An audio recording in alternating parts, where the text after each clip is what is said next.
মেহমান এসে যদি আমাদেরকে উল্টো রান্না করে খাওয়াতে হয় কেমন একটা অবস্থা বলেন তো। মেহমান আসার সময় আমাদের সবার পছন্দের একটা খাবার নিয়ে আসে, আর আমি কিনা সেই মেহমানকে শুটকির ভর্তা দিয়ে খাওয়াই। আসসালামু আলাইকুম এভরিওয়ান, কেমন আছেন সবাই? সবজিজ ব্লগের নতুন আরেকটি ভিডিওতে সবাইকে স্বাগত জানাই। এই ফ্রাইডেতে বাসায় মেহমান দাওয়াত করেছিলাম, হাজব্যান্ডের ফ্রেন্ড এবং তার ফ্যামিলি। আপুদেরকে অনেক দিন ধরেই ভাবতেছিলাম দাওয়াত করব, কিন্তু এক একটা ফ্রাইডেতে আমাদের এক এক রকম সমস্যা থাকে, যে কারণে দাওয়াত করা হচ্ছিল না। তো অবশেষে এই ফ্রাইডেতে বাসায় থাকবো তা বুঝতে পেরে আপুদেরকে দাওয়াত করি, আর আপুরাও আমাদের দাওয়াত অ্যাকসেপ্ট করে বলে যে আসবে।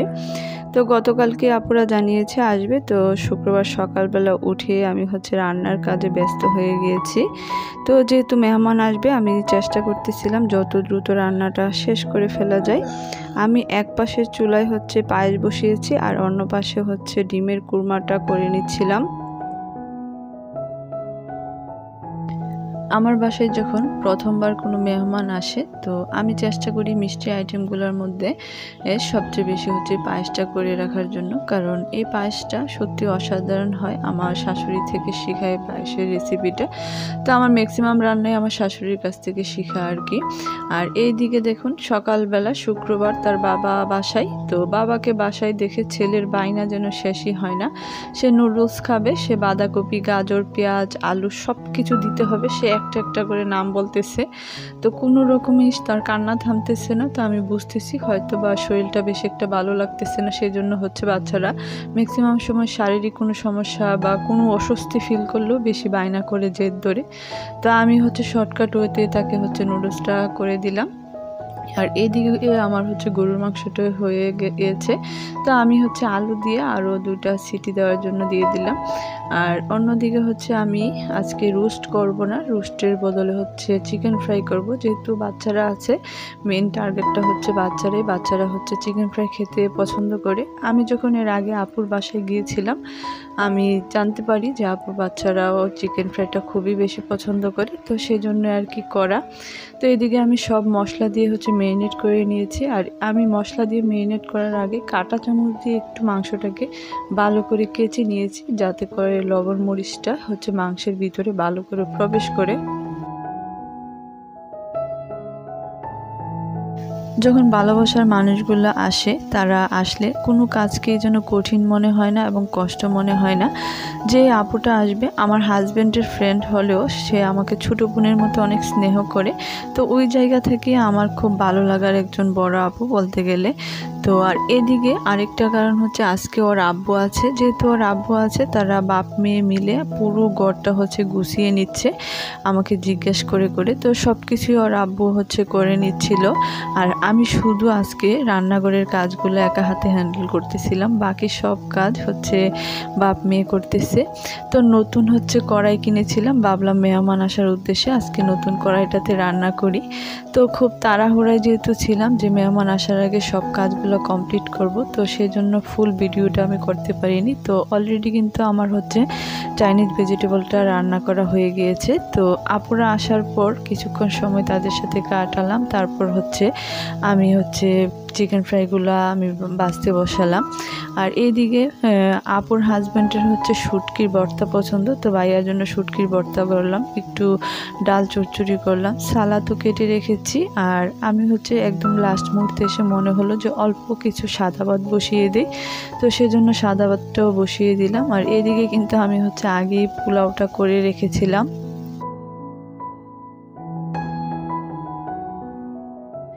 মেহমানদের নিয়ে দুপুরে লাঞ্চটা শেষ করি, দেন আমরা একটু বাসায় গল্প করি। আবার একটু ছাদে গিয়েছিলাম আপুদেরকে নিয়ে।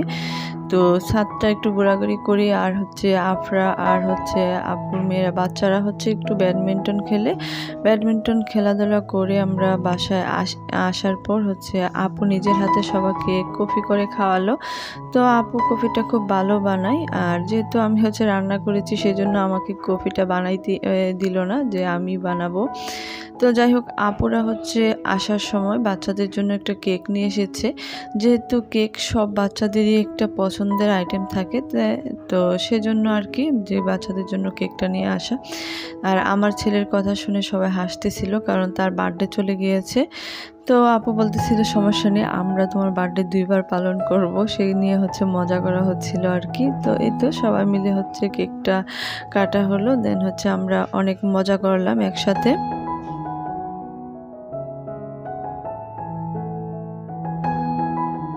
আপু আমার হাজব্যান্ডের ফ্রেন্ড, কিন্তু আমার সাথে খুব ভালো একটা সম্পর্ক, বলতে গেলে আমাকে ছোট বোনের মতো দেখে। তো এই পর্যন্ত আপুর সাথে আমার দেখাই হয়েছে 3 বার। তার মধ্যে আপু আমাকে এত আদর করে, একদম ছোট বোনের মতো। আমার কাছেও কেন যেন হাজব্যান্ডের বান্ধবী হিসেবেই মনে হয় না, মনে হয় যে নিজের বড় বোন। তো আপু যেমন ভালো একজন মানুষ, আপুর হাজব্যান্ডও এবং 2টা বাচ্চা মাশাআল্লাহ, যেমন দেখতে কিউট তেমনই তাদের আচার ব্যবহার। আমার কাছে তো আপুর বড় মেয়েটার হাসি দারুণ লাগে। তো যাই হোক, বড় মেয়েটা অনেক মিশুকে। তো আমরা সবাই একটু এনজয় করতেছিলাম। আর যেহেতু কেক আনা হয়েছিল, এই তো যখনই কোনো কেক আনা হয় আমার ছেলের ফোকাস থাকে সর্বপ্রথম কেকের উপরে যে চকলেটটা থাকে সেটা। তো আজকেও সেম, তার চকলেট দেখে আগে সে চকলেটটা খেয়ে ফেললো। যেহেতু কেকের উপরে অনেক বেশি তার নেশা, তো সেজন্য কেকটা কেটে আগে নিজে খেয়েছিল, তারপর সবাইকে সাধতেছিল খাওয়ার জন্য। আর আপু ভাইয়ারা আর আমার হাজব্যান্ড যেহেতু অলরেডি কফি খেয়ে ফেলেছে, তো সেজন্য কেউ আর খেতে চাচ্ছিল না কেকটা কফি খাওয়ার পর। তো বাচ্চারা খুব এনজয় করেছে কেকটা পেয়ে, আমার বাচ্চারা বিশেষ করে খুব খুশি হয়েছে, তাদের এই কেকগুলো খুব পছন্দ। বিশেষ করে আমার দুহার অনেক পছন্দ, অন্যান্য খাবারে তেমন একটা আগ্রহ না থাকলেও কেকের প্রতি তার প্রচুর আগ্রহ। তো যাই হোক, দুহাই কেকটা খাচ্ছিল, দেখেও আমি অনেক বেশি ভালো লাগতেছিল। আপুরা আশায় এই ফ্রাইডেটা আমরা সবাই খুব ভালো কেটেছি। বিশেষ করে আমার দোহা, বাচ্চারা তো খুবই খুশি হয়েছে সবাই একসাথে হয়ে। তো বেশ ভালো একটা দিন কাটালাম। তো আজকের মতো এ পর্যন্ত, দেখা হবে নতুন কোনো ভিডিওতে। সবাই ভালো থাকবেন। আল্লাহ হাফেজ, আসসালামু আলাইকুম।